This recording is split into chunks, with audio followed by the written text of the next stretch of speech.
getting ready to put on their costumes and go trick-or-treating. Right next door, it looked like somebody backed up a dump truck and dumped stuff in the yard. How can a kid be expected to go to school and be focused and ready to learn in an environment like that? It's tough. The Men's Empowerment Breakfast, the thing that encouraged me about that is, as men, we are fixers, right? We have a tendency to want to go in there and fix stuff and then move on to the next thing that needs fixing. Well, when it comes to investing in our children, we can't move on to the next thing. Because a lot of the young people in our community, they've experienced nothing but abandonment. They've experienced nothing but people who become disinterested after time and move on to the next thing. So what I hope will come out of this, at least one thing, for the men in this room, when you invest and pour into some young person that may not be yours biologically, but is yours communally, I hope you'll stick with it. You'll commit to continue to try to work on that individual and continue to pour into them so they know that there's somebody they can count on. So they know that somebody is watching, somebody has expectations for them, and somebody will hold them accountable. So anyway, I'm not the speaker either, but I get a little passionate about this stuff. My real reason here is really just to welcome you and tell you on behalf of this side of the river, with my friend Mayor Lowe on the west side, from Columbus, Georgia, I want to welcome you and I want to thank you so much for being the community you are and being committed to investing in providing structure for young people in our region. So God bless y'all. Thank y'all so much for being here. Round of applause for the mayor. I made a mistake. Normally, you post the colors before you start. My bad. So ladies and gentlemen, will you please stand as the Lighthouse Brigade of the Army Junior ROTC, Muskogee County School District, presents and posts the colors.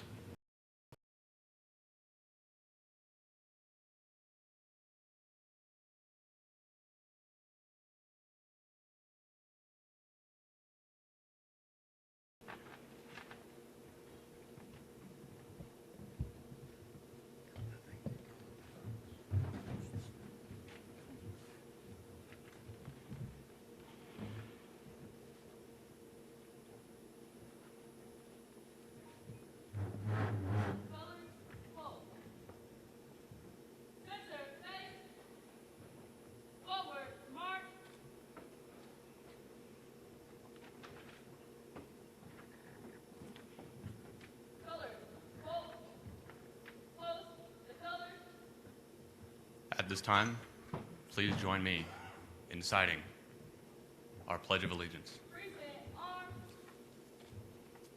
I pledge allegiance to the flag of the United States of America and to the republic for which it stands, one nation, under God, indivisible, with liberty and justice for all. Thank you.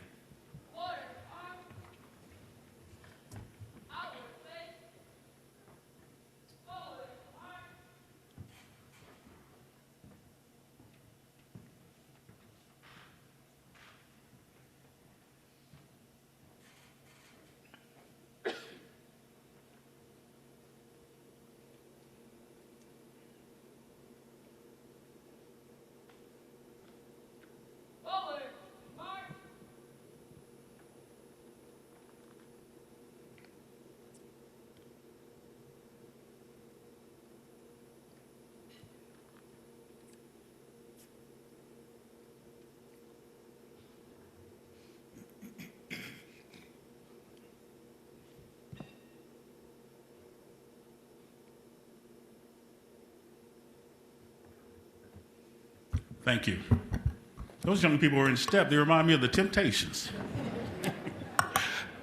I have to say this, but when I first got into this business, there was a gentleman that I look at as a mentor. He's just a top shelf individual, class of my community, class of my industry. I had a chance to meet him, and he told me, you got to go to Atlanta and get your license. And I'm so thankful for that information, and I was so thankful for that advice. And I used to come and talk to him at WOKS years ago, and now he is a state representative. Would Ed Harbison please stand up in the house? There he is. You're a champion. Thank you, sir. And also, I believe the marshal's here too. Countryman, Greg Countryman, are you in the house? He stepped out? Okay. Calvin Smyrie, I saw him on the program. There he is. Okay. You know what? And these men lead by example. They lead by example. I learned in Bible school that conversation is how you are, what you believe in, how you act, it's not necessarily words. It's not only words. It's your lifestyle. It's your walk. It's your conversation. And these people have great conversations for all these men and ladies to follow. It's not what they say, it's how they behave. So, without any further ado, as I said before, the gentleman's from Phoenix City, and he had a dream, and he followed his dream, and now he is the mayor of Phoenix City, positively Phoenix City. A great individual. He's one of these type of individuals that sells his city everywhere he goes, not only by the way he presents himself, but verbally also. Please help me welcome Mayor Eddie Lowe.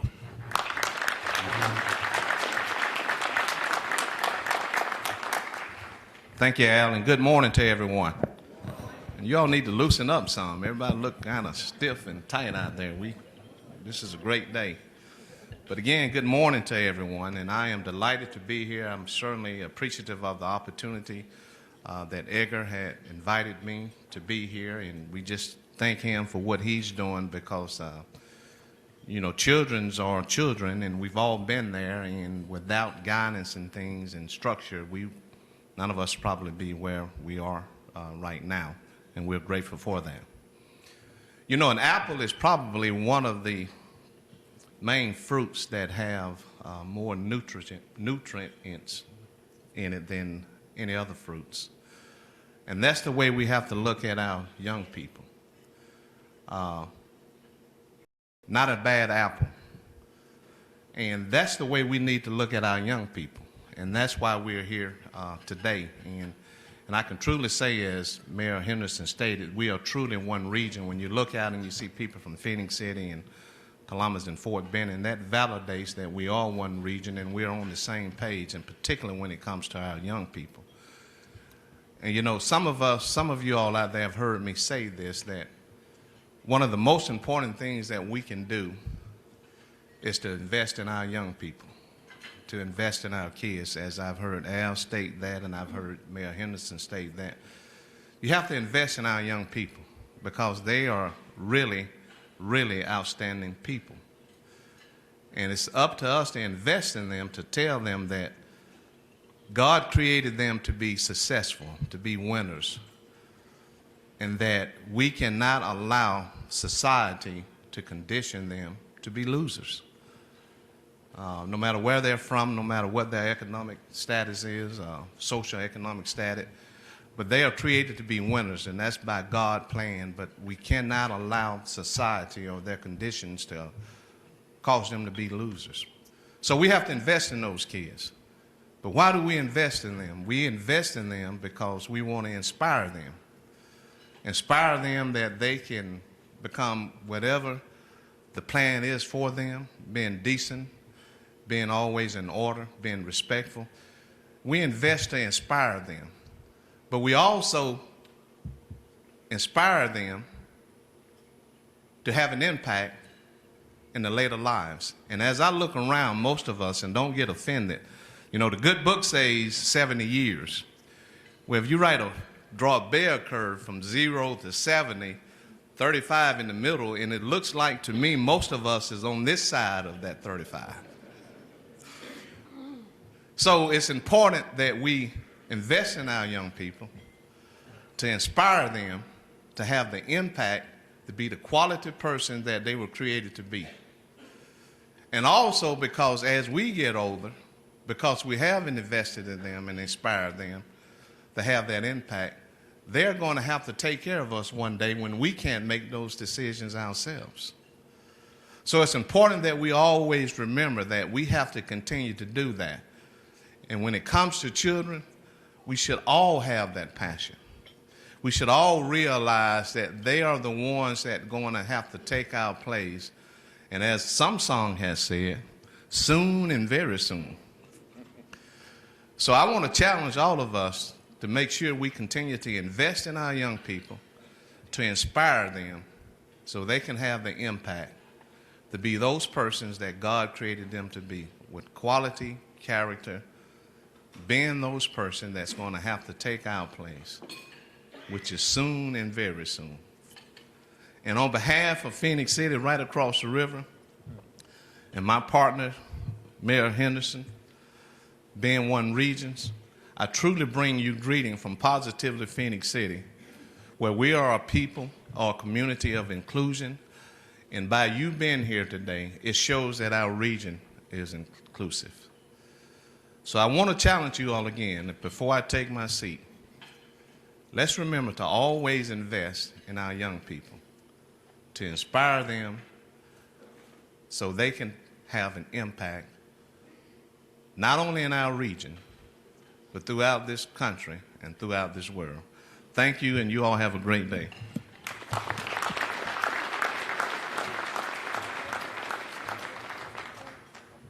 I told you, this is going to be a great morning, and we haven't even gotten to the awards yet. Dr. David F. Lewis. Dr. Lewis began his career with Polk County Public Schools in 1979 as band director at Fort Meade Middle Senior High School. He became assistant principal at Fort Meade Middle Senior and also served as assistant principal at Frostproof Middle Senior High School. He served as principal at Frostproof Middle Senior High School for 10 years. While at Frostproof High School, Dr. Lewis was the recipient of numerous local and state awards, to include School to Work Administrator of the Year, Florida Music Educators Association Administrator of the Year, Polk County Outstanding High School Principal, Frostproof Chamber of Commerce's Man of the Year, Education Commissioner's Award for Outstanding Leadership, Polk County Principal's Achievement Award, and Florida Principal of the Year. That's in Florida. It's their loss. It's our gain. He is now the superintendent of the Muskogee County School District. Ladies and gentlemen, Mr. Dr. Lewis.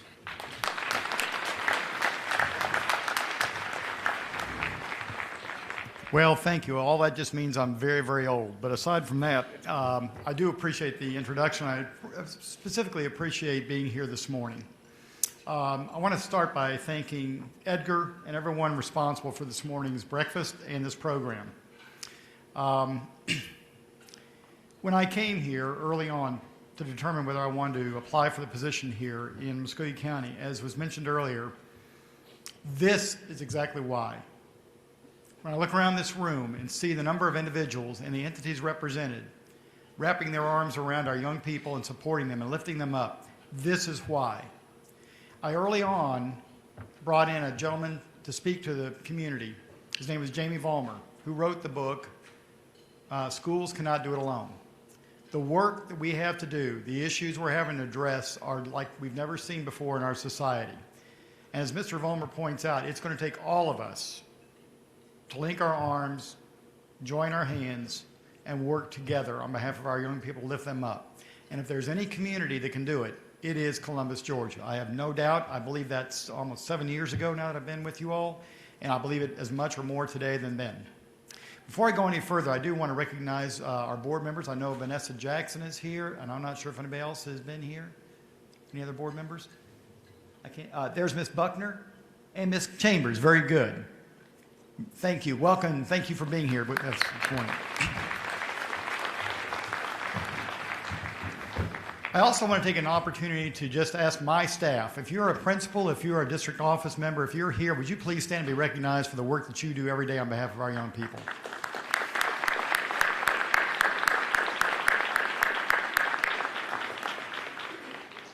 You know, it is written, I have plans for you. Now, I know I'm not supposed to quote scripture as a superintendent, but we do have plans for you, every one of you, and they are nothing but success for yourself personally and for us as a community. I know the plan I have for you.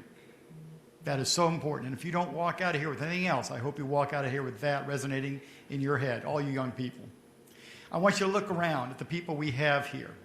We have the faith community. We have law enforcement. And we just have people who care about kids in our community. They're all here because of you. That is so critically important. And I want you to know that you are not just an ID number. You are a student. You are a child of God. And you are somebody we have the greatest faith and confidence in going forward. That's important. So I was asked to just share, and I don't think it's a really great, compelling story, but I was asked to just share a little bit about my journey. So Edgar, I'm going to do the best I can here. But I grew up, was born and raised in Clearwater, Florida. My dad was a brick mason. My mother was a homemaker. Nobody on either side of my family ever went to college or were professionals. They were blue-collar workers, and I'm very proud of them. They were some of the smartest people I ever knew. And I was very blessed with the parents I had, because they spoke into me success from the very beginning. Something that they did for me and my brother that I hope we are going to do for you today and going forward is speaking success and life into your future. My mom and dad, like I said, never went to college. But from the time I can remember, my brother and I were always told it was never a question of whether you're going to college. The only question was where you're going to go. Now, I'm not telling you you have to go to college to be successful. But I am telling you you have to do something beyond high school. First of all, you got to graduate from high school. Without that, the chances of you being successful, whatever that is in your mind, is diminished greatly. And beyond high school, in today's technology world, global economy, you've got to have some kind of education or post-secondary training beyond high school. So I'm going to give you real quickly a recipe, like it or not, but here's a recipe for success going forward. Number one, graduate from high school. And it doesn't matter how long it takes. We'd like for it to be on the regular time schedule, but you know, all in his time. But you've got to graduate. And then pursue something with passion. Build a plan. And then persevere. You will have to do that. And if you're like I was, many of you in here thought you were going to be a professional athlete. Well, you see how that turned out. Right? I was a pretty good catcher in the day. But then there were other people who had the same idea. And there was a play at the plate that broke my clavicle. And that pretty much took care of that. That's okay, because I had an education to fall back on. But I grew up in Clearwater, Florida, the son of a brick mason. And I worked with my dad for 2 summers out in the Florida sun.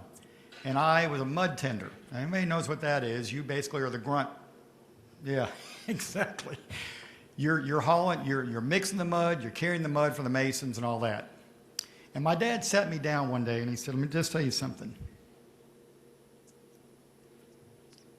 If you want to do this, I'll do everything I can to help you do this the rest of your life. But if you don't think this is what you want to do the rest of your life, then I'm going to help you go to school and you just continue to understand that I'll help you as much as I can.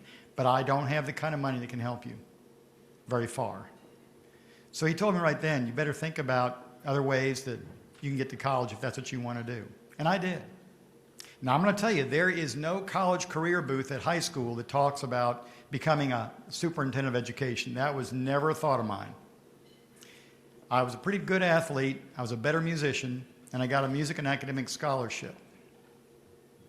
So I went to college to become a high school band director, and my goals were to be a college band director.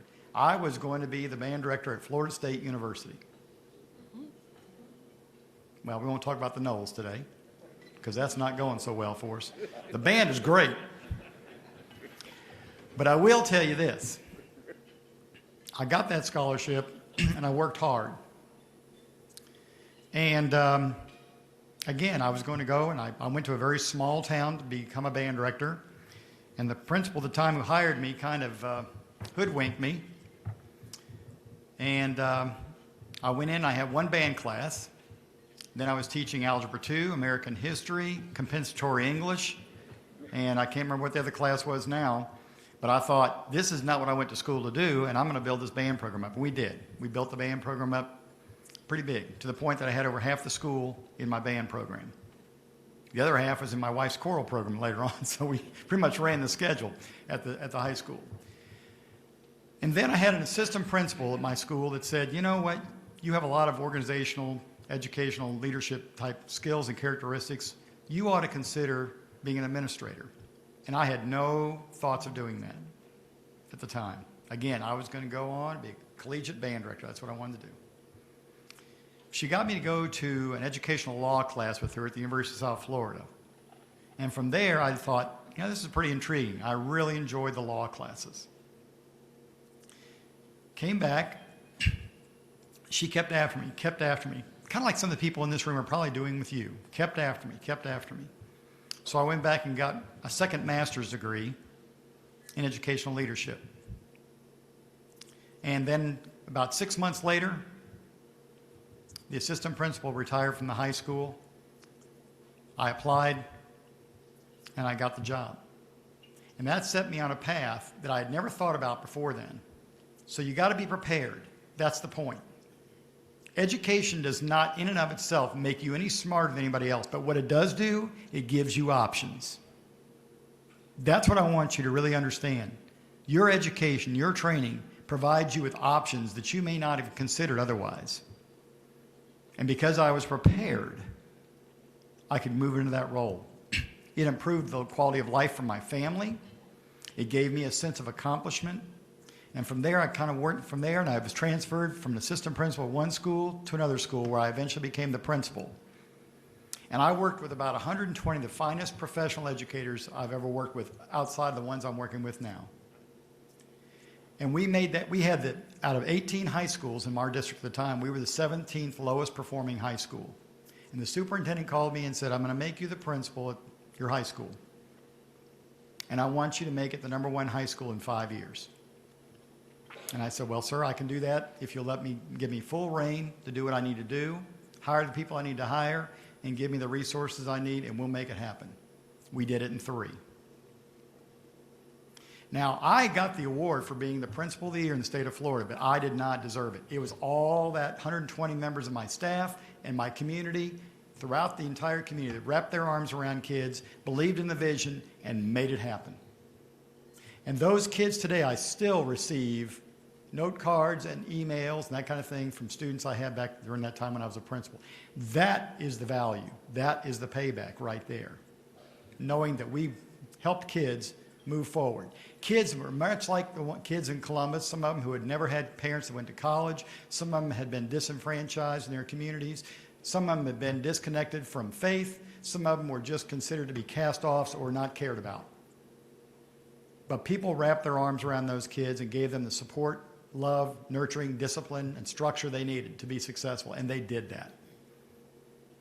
I still had a whole box full of letters and cards I received over the years from those kids, just like the students that are sitting out here.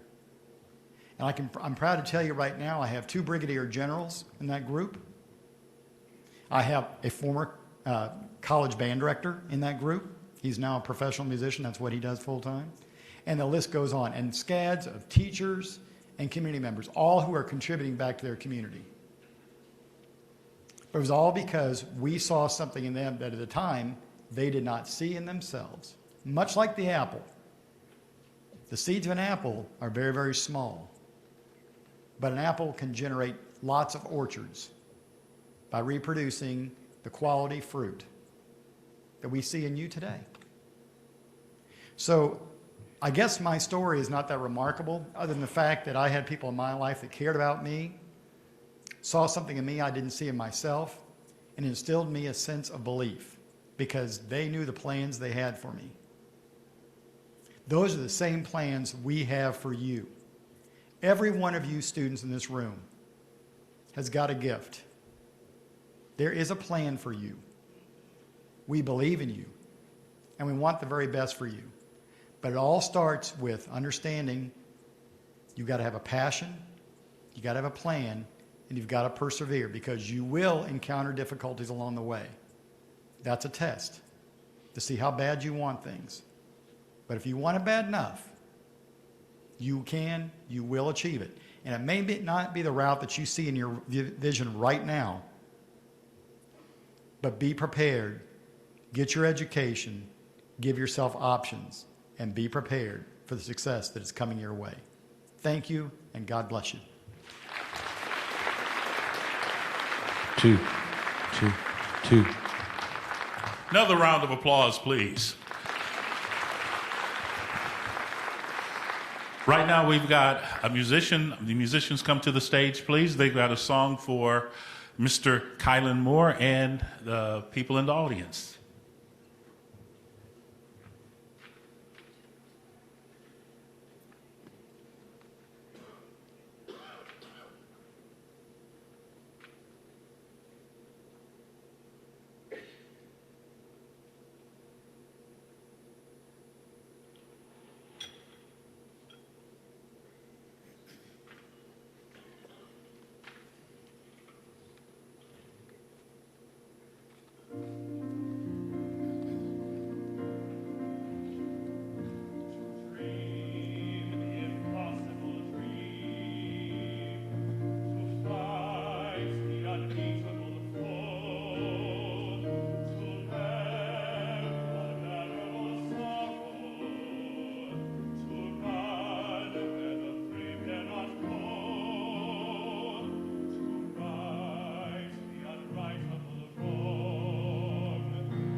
All right.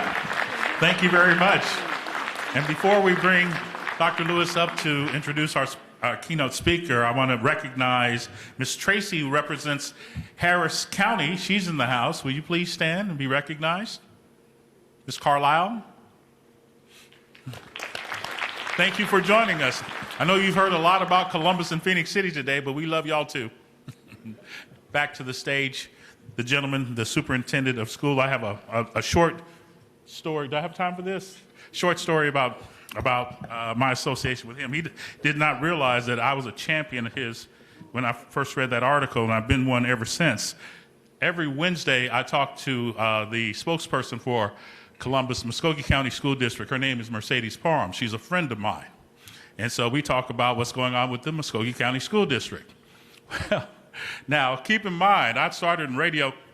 It ain't about me, but I'm just saying I started in radio here, played country music in Nashville, Washington, D.C., the second black station in America, the top 40 station in Baltimore, which was the station of the year, and came back here. Now, coming back here, that means nothing to the people here because they weren't in my back pocket while I did all this. But I remember me and Mercedes, you had a meeting to go to, a school board meeting. And I said, keep your dukes up. Man. I had over 50 emails, Facebook posts saying, I can't believe Al Haynes said this and blah, blah, blah, blah, blah, blah, blah. People were just upset. But I had over 300 saying, leave him alone. To include the sheriff, Donna Tompkins, to include Richard Hyatt, some other leaders in our community. It just felt good to have that type of support. The point I'm making is I've never been in trouble at all. And by the way, the company pulled my tape. I recorded my show, and they pulled my tape and issued this is not to make anybody feel uncomfortable. This is an issued, we can't really stand behind what Al says. He's an independent thought, this, that, and other, blah, blah, blah. So me being from D.C., I have a friend named Alan Toppelberg, who is an attorney with Toppelberg and Tugfelt. Look it up. He's in D.C. I called him. I said, okay, what is this? Am I in trouble? He said, no. What they've done is released you. They will not pursue any action against you. They just said that you're on your own. I said, oh, okay, well, that's good. But the point I'm trying to make is I stood behind this guy as an invisible champion. And now I'm just telling him that you are great for Columbus, Georgia. I'm sorry that it took people a little bit longer than it took me to see it. Will you please welcome back to the podium Dr. David Lewis.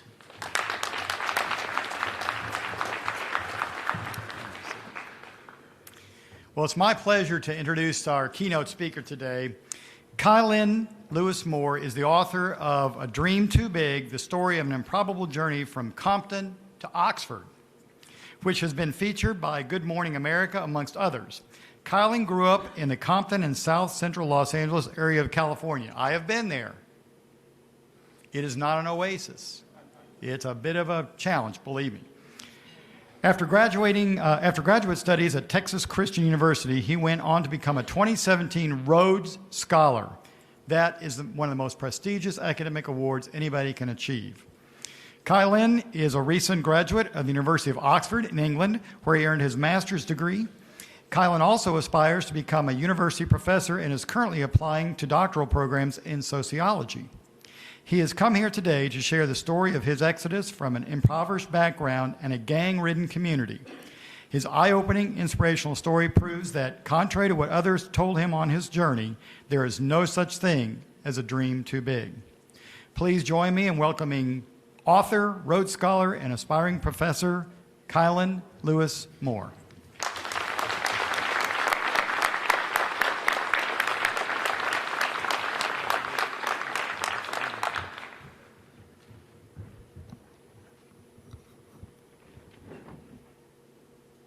First and foremost, I would like to say that I'm extremely blessed to be here speaking with you all. I hope to be able to impart just a little bit of the wisdom that I've gained on my journey thus far on someone in this crowd that's hoping to make a positive change in their own life and the life of others. Just as much as I'm here today to talk about how a dream too big became a dream come true, I am also here to speak about overcoming obstacles. I want to tell you about the obstacles that I encountered along my journey. I plan to explain why my journey was so improbable, and hopefully someone in this crowd could glean some inspiring insights from hearing my story. My name is Kylin Lewis Moore.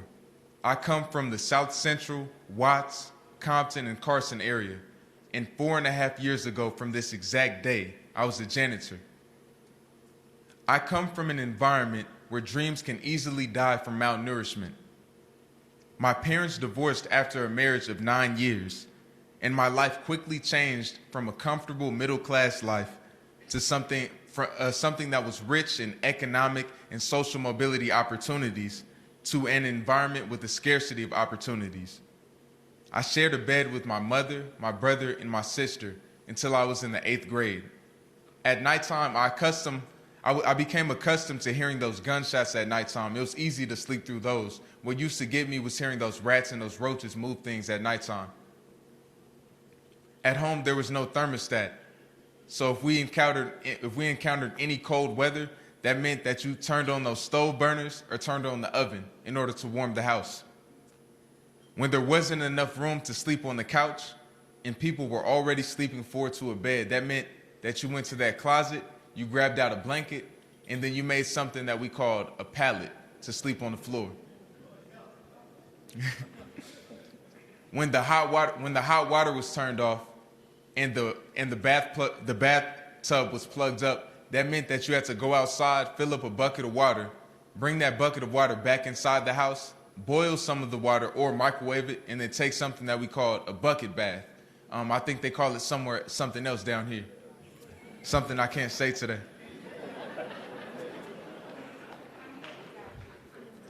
I tell these stories to paint a picture of what American poverty can look like for our young men and young women in the forgotten silos of America.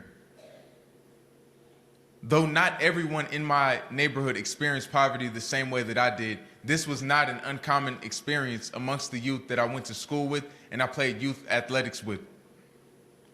As stated previously, We moved to the area because of the divorce of my parents after 9 years of marriage. We previously lived in a rather upper class or upper middle class stable area with great educational opportunities. This school was much different once I moved to the borderline of Compton and Carson. One of the very first discussions that we had on the playground, I'll never forget this. I was 6 years old in the first grade, and I was standing at recess with two other young men. And as we kind of stood in a circle deciding what game that we would play that day, one of the young men just started the conversation, and he said, "One day when I go to prison, I'm going to become a Crip automatically." Then the next young man followed in lockstep. He said, "One day when I go to prison, I'm going to pretend to be religious. I heard they don't mess with you if you're religious." Then when it came my turn to say what I would do one day when I went to prison, I just looked down at my shoes and I remained silent. Up to that point in my life, those first 6 years, I had never envisioned myself going to prison. But this was their reality, and this is what they saw and what they expected of themselves, even at that tender age of 6 years old. In my elementary school, rumors began to circulate around that privately owned prisons were opening up based off of third grade test scores. I didn't quite understand the mechanics of privately owned prisons. I didn't understand what they meant by private, but at least at that point, I knew I didn't want to do anything with prison.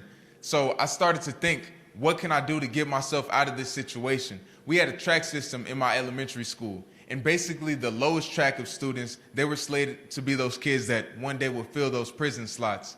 And then the middle track of students will perhaps go on to, maybe not graduating high school. And then you had the magnet track. And those were the few spots in my school for kids that they would pour the most resources into, give the most qualified teachers, and hopefully those would be the kids that went to college. For me, I realized the injustice even early on, but I thought to myself, what can I do to get out of this situation? So we had a second grade spelling bee. I convinced my little mind at that time that if I win this spelling bee, they're gonna see how smart I am and they'll put me in that magnet track. So I remember going home and taking my spelling bee words, and I would sit down and I would sit in the bed at nighttime. If my mom or my brother and my sister, they went to sleep, sometimes I would just study with the flashlight. And I studied those words every single day. When the time came from the spelling bee, I put on some Harry Potter-ish glasses because I thought they made me look smart. And I put on my best green turtleneck sweater, and I gave it my all at that spelling bee. I ended up walking away with second place. But when I walked out of that, it gave me a mindset that I can apply a certain level of work and I can get some type of positive results. So I started to learn that even at that early age. The next year, luckily, I was put into that magnet track, but not because of the spelling bee. My mom was my advocate. She fought for me to get into those small amount of spots for those kids that are slated for college. So I'm extremely thankful to have an advocate that was in my corner at a time when I was most desperately in need. The students, I have to say, for every kid that the magnet program privileged, it also disadvantaged. I remember how much more equitable opportunities were at my upper middle class, predominantly white schools. The students that one day envisioned that they would go to prison were only speaking their reality at that time. Their expectations were shaped by a stark reality that told them that they wouldn't do much, but this reality had nothing to do with them personally. They knew the expectations that society unfairly hoisted upon them, and they had no idea why this was so. I can guarantee that those young men had never heard of gerrymandering and how the districts were manipulated in order to disadvantage them. They probably never understood redlining practices and how their grandparents weren't able to get loans for houses or to start businesses early on. They probably don't know about the Great Migration and how their parents fled terrorism to come to California in the first place.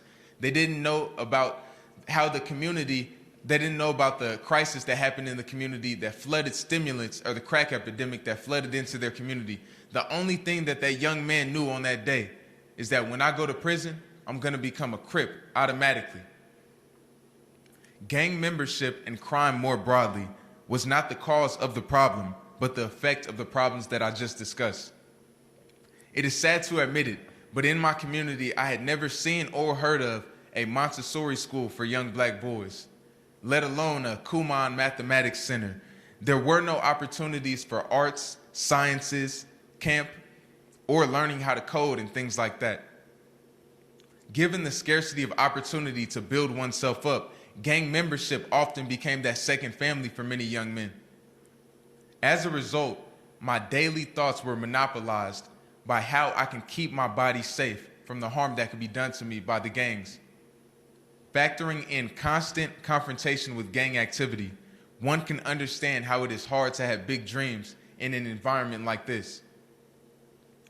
I speak of all these things to paint a picture of what many young men and women go through in these areas. I speak of these things to exonerate you from the guilt that you may be carrying for things outside of your control. But I would do you a disservice today to sit back and tell you that it's okay to fall behind and stay behind. No, there is still work to be done. Though they tried to construct something to hold me back, they failed.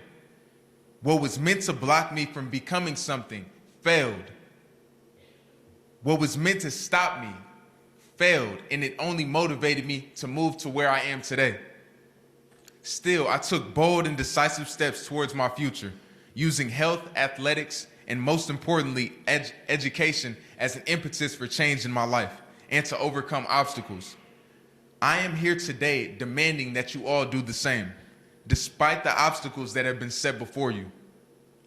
I had to see beyond my current circumstances and maintain a hope in a better tomorrow. I had to heed the words of my mother always saying, "Baby, we may live in the hood, but the hood does not have to live in us." When there wasn't enough for dinner, I had to change my entire mindset. When there wasn't enough for dinner, there was no need in complaining. Instead of talking about that pain and those hunger pains in my stomach, I'll transfer those pains from my stomach and put them into my arms and my chest, doing push-ups on the floor, trying to distract myself from that hunger. I would do push-ups until I didn't feel hungry anymore, and I told myself that one of those push-ups will be the one to take me out of this situation. When rival gangs were patrolling through my neighborhood at nighttime, looking to shoot somebody from the gang that inhabited my neighborhood, I had to make sure that I was not out past those street lights. So I told myself, I still need to go work out. So, gang members need to sleep at some point. Okay, we'll wake up at 4 a.m. and ride my bicycle up to Compton College to go run those bleachers, and then ride my bicycle up to the 24-hour fitness gym in Compton or Carson. Because of my desire to become something, to transcend my environment, people called me weird. I became an outsider, even sometimes to my elder family members, because I was so hungry to change my life. I had to convince myself that regardless of the adversity, I will rise and be a success story. With this mindset, I eventually found myself graduating from high school and becoming a student athlete at a small college in upstate New York. I had some academic success almost immediately at this college, earning an internship to teach a class of middle school students in Inglewood, California, winning a US-UK Fulbright Summer Institute Fellowship, which took me to the University of Bristol to study the transatlantic slave trade. And then I won another fellowship that took me to Princeton University to study public policy and international affairs. But I had to be more patient with my success as it pertained to athletics, which almost came to a complete halt when I sustained an injury. And it was an injury that would one day require a medical procedure. It was during this time that I felt myself getting depressed. I started putting my head down and thinking that I wouldn't be something positive or that I couldn't push through to that next level. I started thinking about and doubting if I could push through to achieve great things. So to motivate myself, I wrote down 2 big goals, the biggest goals that I could think of at that time. I wrote down on a piece of paper, Harvard PhD and Division I football player. I wrote down Division I football player. Honestly, it had very little to do with football at that time. For me, it was about rehabilitating my mind, my body, and my spirit, and about making a comeback, being someone that could break a generational curse of what it meant to be a man bearing the name Moore in my family. I told myself that I would not stop playing football until my father could see me running down the field from the Northern California prison where he lives. Harvard PhD. At the time, I couldn't find Harvard on the map, didn't know what state it was in. PhD, I couldn't quite tell you what a PhD did. But I told myself this: I want to make sure that I earn this doctoral degree in hopes that I will be able to shed light on the persistent trends of inequality, poverty, gang violence, and low educational attainment in my community, to partake in the collective uplift of my community, and to have something that I could hold up for the youth in my city as a role model, because role modeling is incredibly important. You cannot be what you cannot see.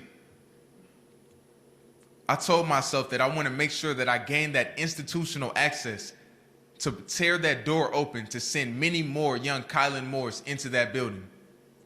So what did I do? I told myself, okay, if I'm gonna achieve these two massive goals, I need to earn a little bit of money so I could transfer to that next school. So I need to save up enough money for a plane ticket. Okay, how do we do that? So I went around every office on campus and I ended up landing a job as a janitor. I must admit to you, it was incredibly humbling at that time to go from somebody that, quote unquote, made it out the hood to now be at this private liberal arts college playing football. My face was on posters. They made documentaries about me. And now I'm cleaning up vomit outside of the freshman dormitory for college kids that partied a little bit too hard. I have to admit to you, it was incredibly humbling at that time. And I remember I had some hard days being a janitor where I just wanted to put my head down and be invisible. And I remember one day I came home just, disgusted at my current situation in life. And I called my cousin. And my cousin, he was studying at a historically black college down south called Southern University in Baton Rouge, Louisiana. And I just told him about my current plight, being a janitor and saving up money and my big dreams. And he told me about another janitor. I don't know if you guys ever heard of him. His name is Booker T. Washington. This janitor actually was born into slavery. And he actually left the salt furnaces in West Virginia, came all the way down to the Hampton Institute, now known as Hampton University. And his admissions exam was to clean a room until it was spotless. And then he worked himself through college as a janitor that whole time. So I remember hearing the story about Booker T. Washington, and I thought, wow, I wasn't the first janitor to have a plight like this and have a major comeback. So I got on my computer and I started doing a little research about Black history. I ended up coming across a quote by Dr. Martin Luther King that changed my entire life. I haven't been the same after hearing this quote. So the next day I took my beaten and worn, calloused hands and I took them back to that broom and to that mop with a sense of pride. And I remember listening to an album by the rapper named Wale, and I was listening, and I would dance as I would mop, and I was just having a great time just mopping and sweeping. I put on a little tank top. I'll do some push-ups in between cleaning up sections, and I just had a great spirit about myself, a great sense of purpose.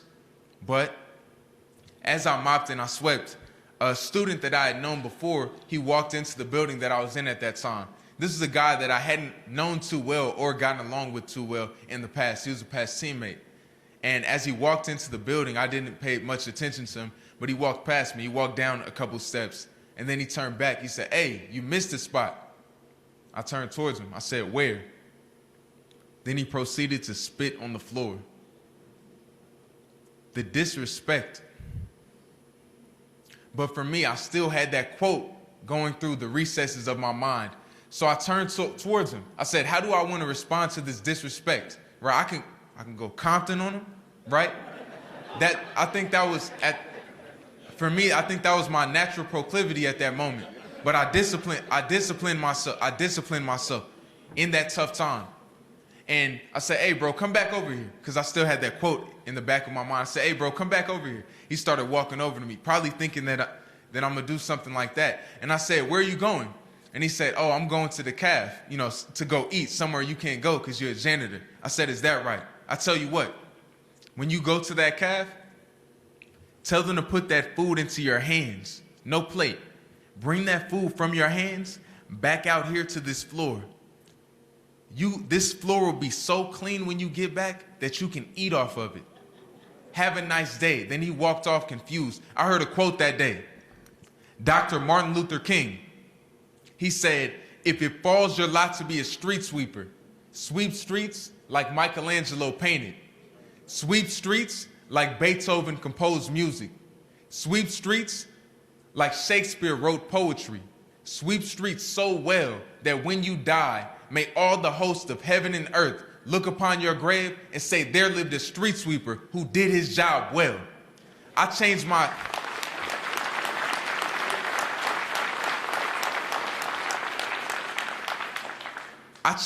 entire mindset on that day. I told myself, if I'm going to be a janitor, then I will be the best janitor that ever lived. If anybody comes past this spot on this campus, they will know Kylan Lewis Moore has been there because it's spotless.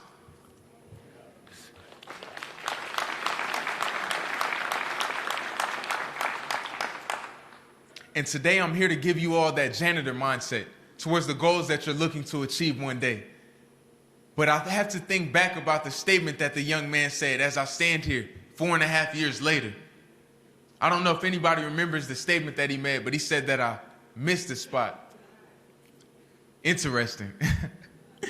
Because now I think about how I made good on that first promise. And I indeed went on to Texas Christian University playing Division I football, playing the position of strong safety. And my father did indeed see me from that television set in Tehachapi Prison in Northern California. But he said that I missed the spot. I think about how I went on to apply to the Rhodes Scholarship and successfully won the Rhodes Scholarship, went on to earn my master's from the University of Oxford in England, but he said that I missed the spot. Look, I'm here to tell you today that I have a passport, but I'm running out of pages. I'm trying to explain to you, I need a new passport because all the things that I've been able to do within the last couple of years, I'm running out of pages on my passport. But he said that I missed the spot. I think about how I spent my birthday this year. How I spent my birthday sitting across from Michael Strahan on Good Morning America talking about my first book. But he said I missed the spot. I'm thinking about how right now I'm making good on that second promise and I'm applying to PhD programs at those schools that I mentioned earlier. I got the spot.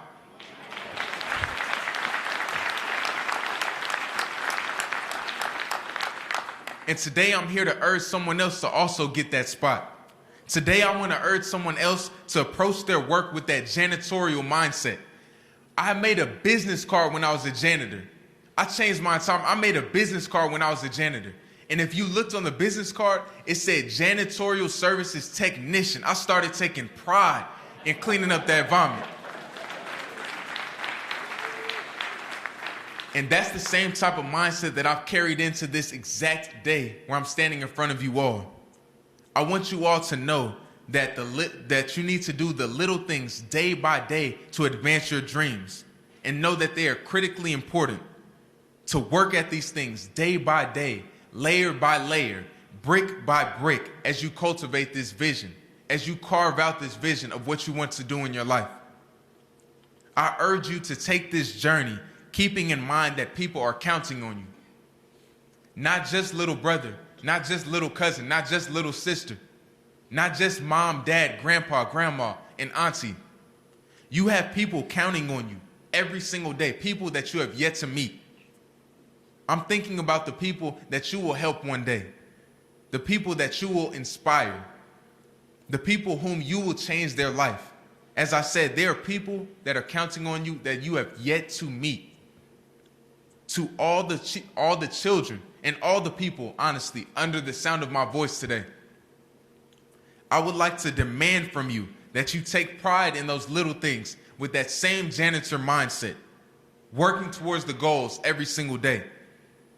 And that most importantly, that you have goals, that you have at least 2 big goals that you write down, that you put on the ceiling of your room, that you put on that mirror, that you put as the screenshot on your cell phone, that you look at every single day. And that you write down goals that are so big, so unimaginable, so unfathomable, so unreasonable, so unrealistic, that without divine intervention, they're destined to fail. I need you to write down dreams that are too big. Thank you.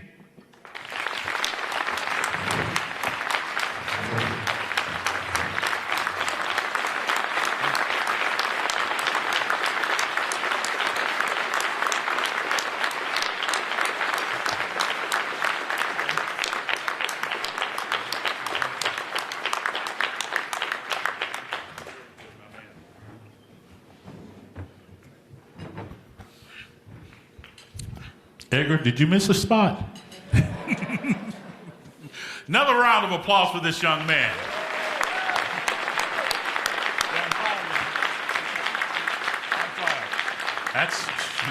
I think we need to pass around the plate now. We have an awards ceremony, and we're going to move to this part. And Edgar, you got the microphone, so I'm going to invite the people that's going to introduce the person that's receiving the award. First up is the gentleman. He's assistant general manager. Like, I got to read this. He's my boss. He's assistant general manager of PMB Broadcasting. I consider him friend. He's husband to Emily, father to William. Ladies and gentlemen, the assistant general manager of PMB Broadcasting, Joseph Brannon. Come on over, Joseph. Your Honor, Judge Art Smith.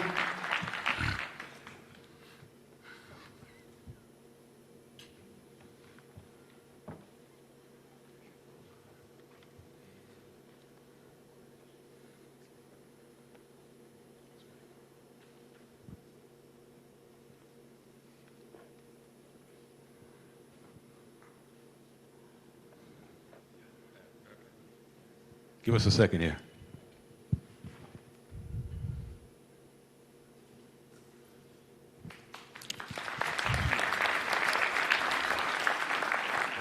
Well, thank you, Edgar. I just want to say that it means a lot to receive this award, but there's something to be said for men taking responsibility. And there are 4 men in my life that took responsibility for me. My father, Bill Brandon, my father-in-law, Judge Smith, Jimbo Martin, who owns the radio stations, and Frank McLemore, who's the engineer at our radio stations growing up. But I tell you who else took responsibility are the men that are coming after me for these awards. The Dean Smyrie, Reverend Plummer. They took responsibility for this community, and they're taking responsibility for everyone here. And more so than anything that I've done working at the radio station or serving this community, these men have taken responsibility for Columbus and for Phoenix City. And for those of you that don't think there's someone that's been taking responsibility for you, they are. And they're all of these people in this room. And just like Kalen took responsibility for himself, I challenge you to be responsible for yourself. Edgar, congratulations on this, and thank you so much. Appreciate it. All right, next up we have just one by the rope. I see Bob over there. You don't want Bob yet, do you, right? Nope, okay. So we have the Boy Scouts of America. Who's representing the Boy Scouts of America? Well, come on up, sir. If you're representing, because we got a award for the Marshal Greg Countryman. Will you come up too?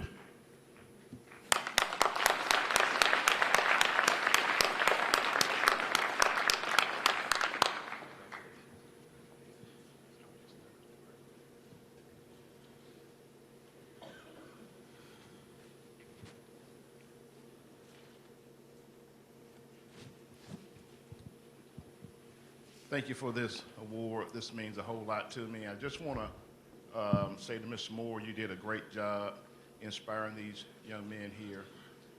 As you were speaking, I was thinking about it, and I started writing something on my notes on my phone that for the young men that are here today, I learned in life going through challenges that in order to be a man, you have to see a man. That's right. And as men, we have to accept responsibilities of that it takes a village to raise a child. Every child that we see, no matter what zip code that child lives in, economic background or struggles, that's all of our responsibilities. And I challenge each one of you kids that you can get through any challenge you have. I got through plenty. I didn't know that I would be in my position. You never know what position you're going to be in. Accept whatever challenge you have and do not miss your spot. Thank you. God bless you. All right. Base is loaded. Jerome Allen is in the house. Jerome, will you come up along with Mr. Plummer?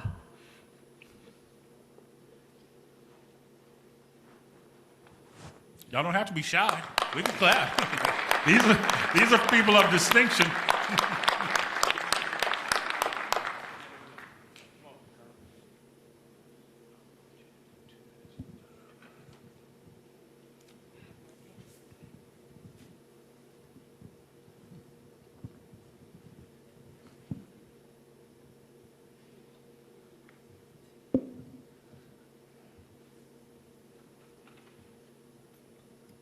When I consider the work of thy fingers, O God, the moon and the stars that thou hast ordained, what is man that thou art mindful of him? You made us a little lower than the angels, and you crowned us with laud and honor and gave us dominion. Somebody say dominion. All right, all right. In other words, you gave us empowerment over everything that was created. And the prophet Jeremiah was right. I know the plans that I have for you. They are not plans to harm you. Come on. They are plans that will enhance your life. So ask me. You see, Kalen, 9119 Bandera Street in Watts. I came to this country and lived at that address. And I just want to tell you thanks. My wife and I would like to say thanks to Edgar and all of you for making this possible. May he who gave his son to the world be ever close to you as we serve him together. That's right.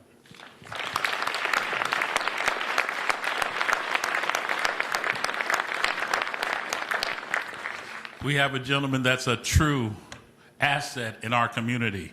I sit on 8 boards trying to keep up with him. 501c3s are what me and this guy does, and that's what we're known for. Of course, he's also known for being one of the top weathermen in the country. He just happens to work at WRBL. Ladies and gentlemen, my friend, Bob Jeswald.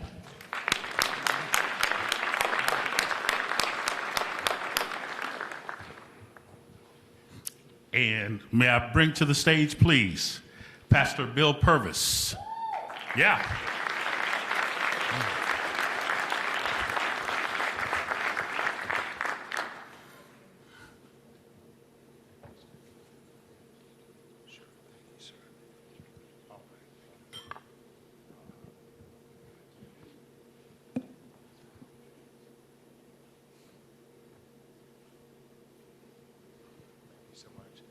Edgar, I want to thank you first for what you've done, the dream you have, and the participation you have, and you just cannot fail with this. This kind of support is going to make this become one of the best things ever happen in our community. And also I want to say to you, Kalen, I've heard thousands of speeches, thousands, and I got to put you in the top 5. I'm not kidding you, son.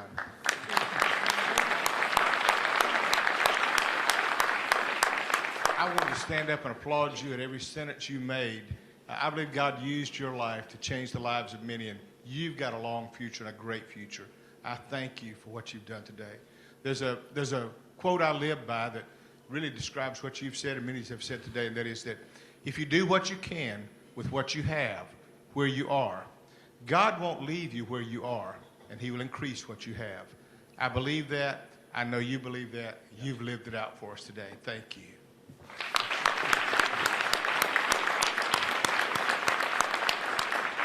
Holly Steen and Calvin Smyrie, would y'all make it up to Edgar and the microphone, please?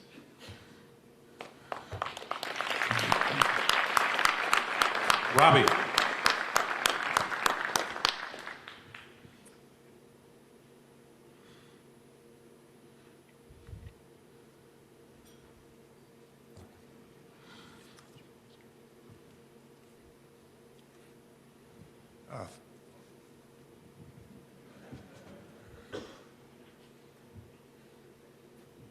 Thank you very much, Edgar. I really appreciate this, and let me congratulate you and all that helped put this together. Isn't this a great program? Let's give them a round of applause. And to Kalen, I tell you, I'm just inspired by you, young man.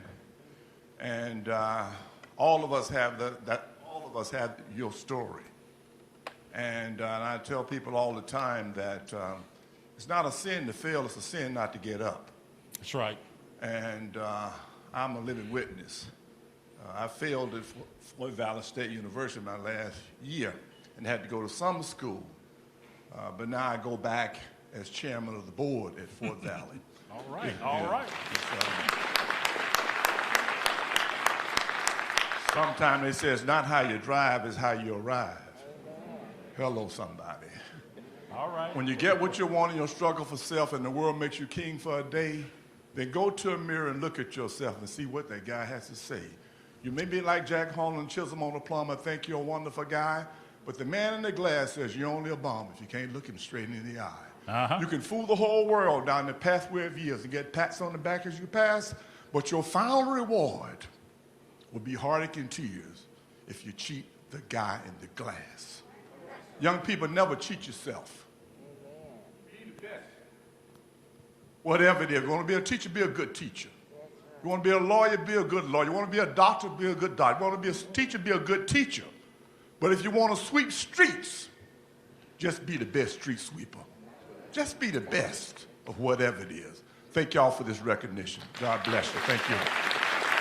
Robbie Branscombe and Congressman Calvin Smart. Before we go, I want to bring up to the podium or the stage the gentleman that put this together, Not a Bad Apple, that put together the men's empowerment breakfast. He wasn't motivated by any man. That's God stuff right there that made Edgar do this. Ladies and gentlemen, Edgar Buchanan.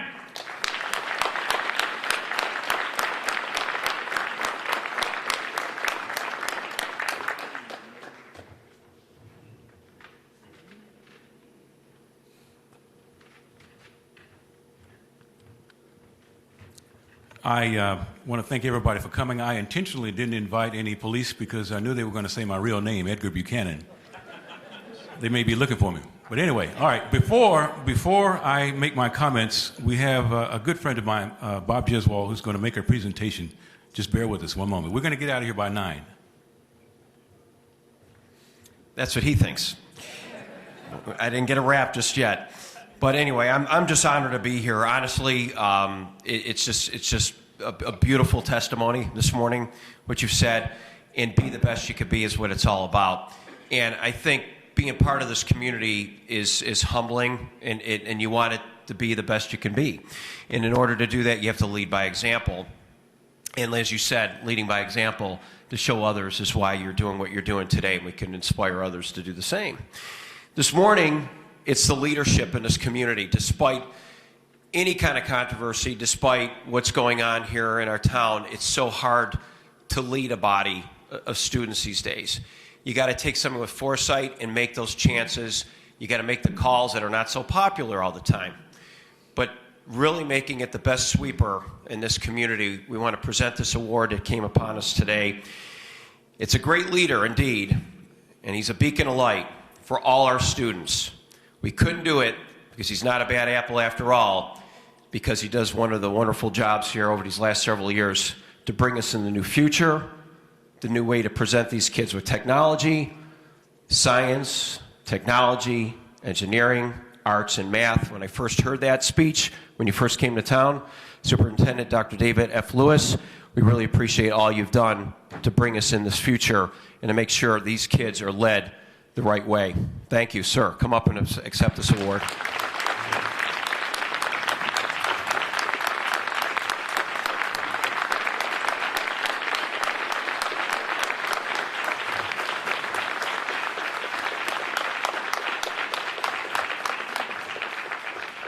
Well, this is which one of these? This one? I believe so. This is quite an award and very much a surprise. I just want to thank everyone who has been part of this. This really goes to everybody in this community. You believed in what we were trying to get done. I continue to ask for your prayers, your support, your guidance, and your help as we work on behalf of young people to make this a better community. I also want to just take an opportunity, anytime I get an award like this or whatever it might be, I got to thank my God, and I got to thank my wife, who has put up with unbelievable stress over the years, just putting up with me. But Edgar, thank you so much for this award, but more importantly, thank you for what you are doing to uplift and support these students who need it. Kylan, what you're doing is a living testimony to what can be accomplished when you pursue your dreams, no matter how big they are. And I just want to thank you for what you are sharing here as part of your life and the work that we're doing here. And we invite you to come back sometime to see what we're doing here, because there are a whole lot of Kylans out there. And the best is yet to come. Thank you. We also want to invite you to check out his book. We have him for sale. And, sir, you will autograph, right? So you can get an autograph copy. Too big. And thank you very much. You want last word? Bring it back. Okay, I don't want anybody to leave, because we have Mr. Paul Voorhees will dismiss us or give us a prayer on the way out. I'd like to recognize a couple of people. Firstly, my wife Joanne and I. Let's give her a round of applause. Dr. Joanne Thomas Buchanan. That was a wonderful story of dedication and commitment to achieve your goals, making every day count, dreams that are not too big. Let's give Kylan Lewismore a round of applause. The artwork on these two canvases was done under the direction of Miss Raven Hart with Brewer Elementary, Martin Luther King Elementary School. Let's give them a round of applause.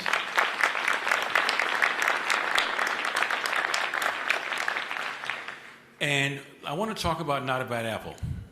I went to 4 different schools. My brother Jeffrey is here. Stand up, Jeffrey. This is my youngest brother, Jeffrey Buchanan. He was born in Fort Richardson, Alaska, 1964, I think it was something like that. Can't remember exactly. We rode from Alaska in a station wagon to Columbus, Georgia. It was 9 of us with a dog. Well, fast forward to my last year in school here. I went to Baker High School in 11th grade. 12th grade, I was at Carver, and I ran into a gentleman by the name of Mr. Doremus. Mr. Doremus didn't wear suits like Mr. Charleston. Mr. Doremus wore sports suits, and I thought that was the future. Mr. Doremus was a quiet lion. It was like a monster in a sense. He didn't raise his voice or anything, but he had a look that would frighten us thugs. He straightened me up. And I started liking English because of Mr. Doremus, because whenever he spoke to you, it was dignified, and he is my role model. Mr. Doremus, would you stand? Principal at Carver in 1968. Thank you, sir. Clement Doremus, ladies and gentlemen. He's got on a suit today. You're retired. All right, real quick, I want to tell you, I'm going to go through this. This is why Not a Bad Apple exists. There's a bird called the bar-tailed godwit. This bird flies 7,000 miles from Alaska to New Zealand, and it takes them 9 days to fly over the ocean. You can't land anywhere in the ocean. They fly over there every year, and then they fly back. So that's 18,000 miles that this bird flies. Think about the magnificence that God blessed that animal to have. Now, we're superior to have birds, okay? Then I thought about this. I do my radio show, and I do a lot of show prep. I read where there was a woman, and they did an x-ray on her baby, and the spine was bent like this, spina bifida. They operated on that baby before the baby was born and put it back in the woman's stomach. That's brilliance of the mind. So I'm asking the men in here and the women to let's use our brain power to help these boys pull their pants up, respect women, and go to church and become productive citizens. We can do it with Not a Bad Apple. God bless you all. Thank you very much for coming. We'll ask Reverend Voorhees to give us closing words. And lastly, all the people that volunteered with Not a Bad Apple, thank you so much. We do have some gifts for the young boys as they walk, young children, school children, as they walk out, a red bag. So please get that. Pastor Voorhees, please give us closing words. Woodrow, I was a star football player at Baker. Coach Ball was very smart, and Coach Davis, they let me play every day but game day. There is a moral to that story. I'll just tell you real quick.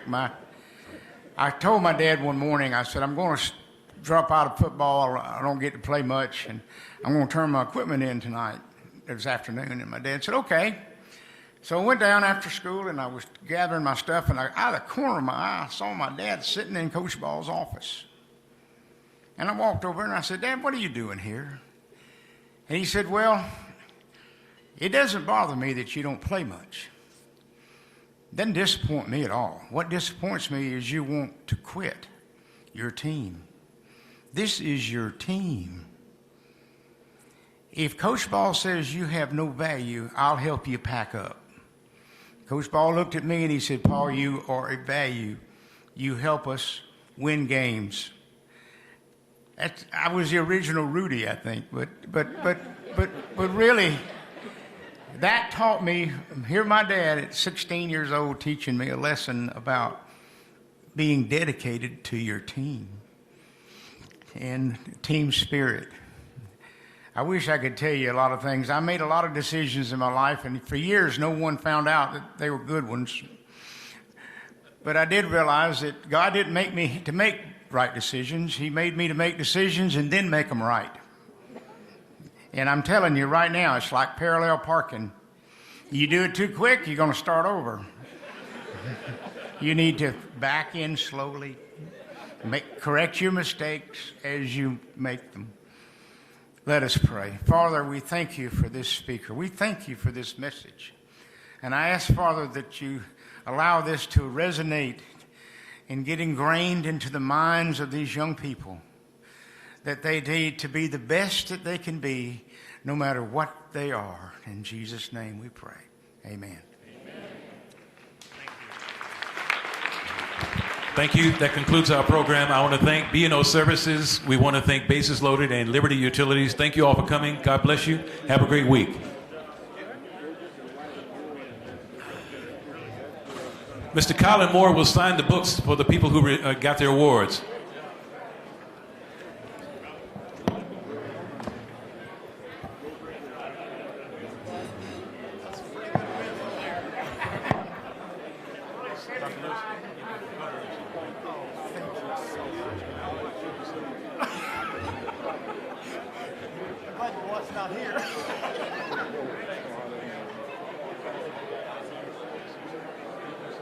See how much his book is worth.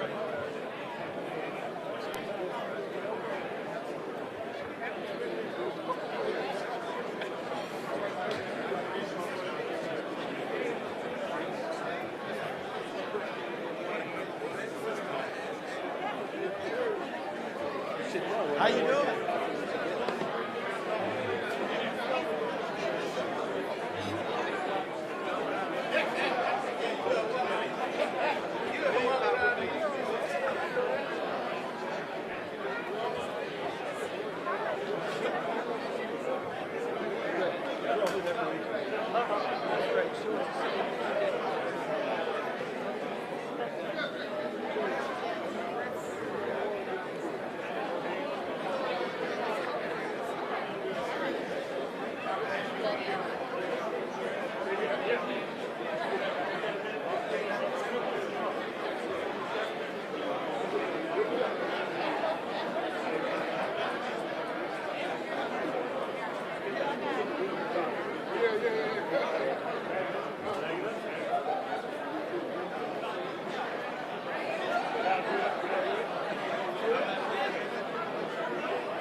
No, that's good.